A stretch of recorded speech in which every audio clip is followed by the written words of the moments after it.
Olá, queridos alunos, aqui professor Vieira.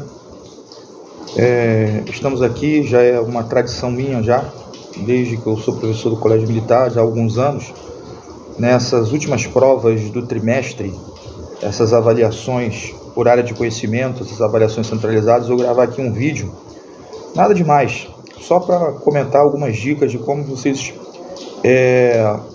vão estudar, podem estudar para A3, né? É a primeira experiência de vocês, né, como alunos do ensino médio do primeiro ano, fazer esse tipo de prova. Então é interessante, até para diminuir a carga de estudo de vocês, né, dar algumas dicas de como realizar essa prova. Eu não vou falar nada demais, apenas vou comentar aqui um pouco a FOA, né, para vocês estudarem aí na nossa prova que será realizada no dia 10 de maio, né, prova de Ciências Humanas. Então vocês vão fazer a prova juntamente com Geografia, Sociologia e Filosofia, né? Serão 8 questões da parte de História. Então a nota tem uma novidade esse ano, a nota será por disciplina, né? Então por isso que a gente vai dar algumas dicas ali para vocês estudarem. Bem, a FOA aqui ela está bem enxuta, ela está bem objetiva, então foquem realmente no que vai cair, né? Então os assuntos que vão cair na nossa A3, os assuntos que a gente estudou, né? A Antiguidade Clássica, Grécia e Roma, e a Alta Idade Média, que vai ser a parte ali do feudalismo e da Igreja Católica, né? Com relação à Grécia Antiga, então o que vai cair na Grécia Antiga? Então a polis de Esparta, né? Então o que vocês vão ter que estudar Esparta? Quais são as características do modelo aristocrático espartano, né? Como é feita a sociedade espartana? Então estudar lá aquela pirâmide social espartana, né? Dividida em espartanos ou esparciatas, periecos, ilotas, o que é cada camada classe social dessa, e como é que era a educação espartana, né? Como é que era a educação das mulheres, né, de Esparta, né? Era diferente das mulheres de Atenas, né? As mulheres eram também educadas, apesar de não irem para a guerra, né? Elas também tinham a mesma educação que os homens, tinham também vocação e ensinamento militar, né? Até porque os maridos iam para a guerra a todo momento e elas precisavam estar preparadas para lutar. Então elas tinham também ensino militar, né? Então saber essas características da educação espartana e da sociedade espartana. Período clássico, né? Então período clássico, então apogeu da democracia ateniense. Então, estudar aquelas características lá de Péricles, né? Uma característica importante, por exemplo, Péricles ele funda a Liga de Delos, né? No contexto ali das guerras médicas, né? Para a união das polis contra os persas. Então ele junta ali as polis, então ele funda a Liga de Delos. E outras medidas, né? Que consolidaram ali a Atenas como uma grande democracia. Guerra do Peloponeso. Então o que foi a Guerra do Peloponeso? É isso, confronto, né, entre a Liga de Delos, comandada por Atenas, e a Liga do Peloponeso, comandada por Esparta. Então saber as características dessa guerra, o que foi essa guerra, né, os motivos que levaram a essa guerra e as consequências dela, como foi, por exemplo, a fragmentação política das polis. Esparta ganha essa guerra, mas na realidade todas saíram perdendo, ficou sendo um alvo fácil ali para os macedônios. Então saber realmente o que foi a Guerra do Peloponeso. Galera, Grécia é apenas isso. Roma é o conteúdo que vai mais ser cobrado. Afinal de contas, nós ficamos aí mais de um mês falando sobre Roma, né?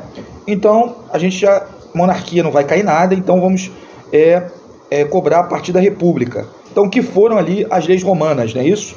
O que foi a lei das 12 tábuas, o que foi a lei Canuleia, o que foi a lei Licínia, né? Lembrar daqueles macetes lá, Canuleia, casamento, Licínia, liberdade, né? Que é aquela... proibir a escravização por dívidas, né? A lei Licínia, também o uso de terras públicas, e a lei das 12 tábuas, que foi o primeiro conjunto de leis escritas da história romana, né? A expansão romana, as guerras púnicas. Então saber as características das guerras púnicas, pessoal. Então, o que foi a primeira guerra púnica, né? A característica foi a guerra que durou o maior tempo, foram 23 anos de guerra, né? Qual foi a consequência dessa guerra púnica? O que aconteceu com Cartago, né? Após a derrota cartaginesa na Primeira Guerra Púnica? Então perdeu aquelas ilhas de Sicília, de Córcega e de Sardenha. A Segunda Guerra Púnica, que considero que foi a mais importante, que foi a Guerra dos Elefantes, a Guerra de Aníbal, né? Aníbal que leva aqueles elefantes que quase vence Roma, não é isso? Por muito pouco ele não venceu Roma. A travessia pelos Alpes foi uma travessia muito intensa, muito sofrida, por isso quando ele chega lá, ele chega com apenas um elefante, não tem força para entrar em Roma. Roma consegue se restabelecer, se reerguer e consegue vencer Cartago, e aí aquele controle das minas de prata, de ouro e prata da Península Ibérica que Cartago tinha, perde essas possessões para Roma. Mas ainda faltava destruir Cartago, e aí vem a Terceira Guerra Púnica, que tem como consequência principal a destruição total de Cartago. Então sabia aquelas características da Terceira Guerra Púnica, aquela conspiração que Roma fez com o reino dos Númidas, né, para os Númidas lá entrar em conflito lá com Roma, eles não tinham autorização para entrar em guerra, então estudar aquelas particularidades também da Terceira Guerra Púnica, tá bom, pessoal? Então saber no detalhe cada uma dessas guerras púnicas, as consequências dessas conquistas, o que gerou as consequências dessas conquistas romanas. Então a expansão da escravidão, o empobrecimento dos proprietários, né? O surgimento de uma nova classe social, que é o surgimento dos homens novos, né? Chamados de os plebeus ricos. Então é importante vocês saberem essas consequências dessas conquistas. A crise da República, então a República vai ter um momento que vai entrar em crise total. Então quais foram as medidas para tentar conter a crise da República, né? Dá uma importância para os irmãos Graco, né? Os irmãos Graco, eles tentaram resolver a crise dando terras para a galera, né? Tentando fazer a reforma agrária, só que confrontou a elite patrícia senatorial e o final deles foi trágico, né? Um foi assassinado, o Tibério, e o outro cometeu suicídio, né? A política do pão e circo também tentou conter essa crise, mas na realidade nada foi resolvido, e aí vem, né, o governo dos generais. Então saber aqueles governos lá dos generais que tentaram ali a ascensão para tentar conter a crise da República, certo? E aí vai vir o Império Romano. Então, dá atenção para o Império Romano apenas ao Baixo Império, que foi o Edito de Tessalônica. O Edito de Tessalônica foi aquele edito criado por Teodósio, que colocou o cristianismo como religião oficial do Império Romano. Então, saber, né, essa parte principal, né, do Edito de Tessalônica e os fatores que levaram à crise do Império Romano. Então, pessoal, dá uma atenção especial para todos aqueles fatores que levaram à crise do Império Romano: o fim das conquistas territoriais, a crise da escravidão, a crise do escravismo, o aumento da corrupção, a fragmentação do exército, as invasões bárbaras. As invasões bárbaras foram fundamentais, os povos bárbaros foram fundamentais para que o Império Romano decaísse. Então dá uma atenção para essa fragmentação política que levou, essa invasão que levou ao Império Romano. E não poderia deixar de citar o crescimento do cristianismo, né? O cristianismo, ele confronta tudo o que Roma pensava, tanto na sua base política quanto na sua base religiosa, né? O cristianismo era uma religião monoteísta, Roma era politeísta, aquela coisa do culto divino do imperador, isso não existia, não cabia, né, para o cristianismo, né? Aquela coisa de amor ao próximo, de humildade, né, de igualdade, tudo confrontava o que pensava Roma, né? Roma tinha escravidão, tinha guerra, né?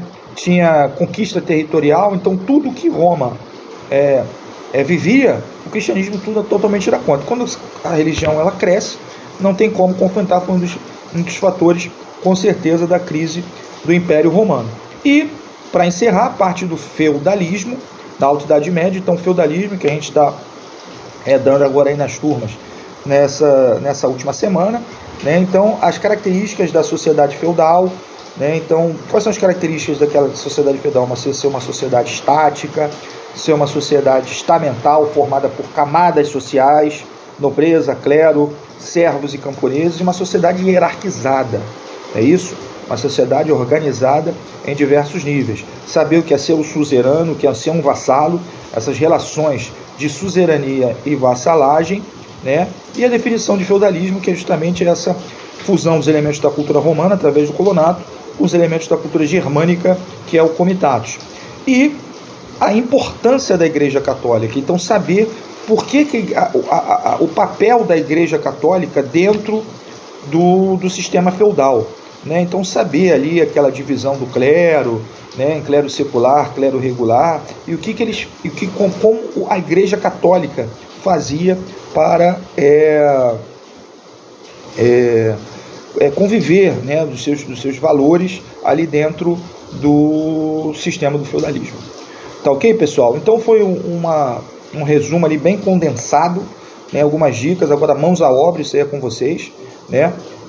A FOA ela está bem objetiva, né? Então foquem nesses assuntos, que eu tenho certeza que vocês terão uma excelente A3, tá? Então estejam calmos, façam as questões com bastante calma, vocês terão tempo mais do que suficiente, né?